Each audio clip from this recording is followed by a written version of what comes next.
This dinner will surprise everyone. It's rich, flavorful, and incredibly easy to make. Start by heating a drizzle of olive oil in a skillet. Then add 500 grams of diced beef. Season with a teaspoon of salt, a teaspoon of sweet paprika, 3 crushed garlic cloves, and a pinch of black pepper. Cover and let it cook for about 5 minutes.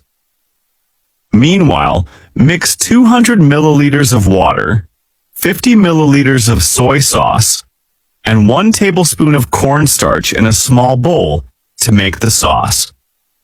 Once the beef is browned, remove it and set aside. In the same skillet, add half a chopped onion, half a red bell pepper, 1 large tomato, and parsley to taste. Sauté for a minute, then return the beef to the pan and pour in the sauce.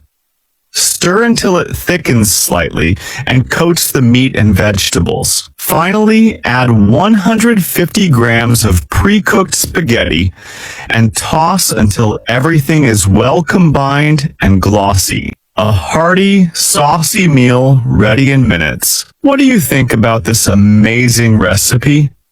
Subscribe to my channel.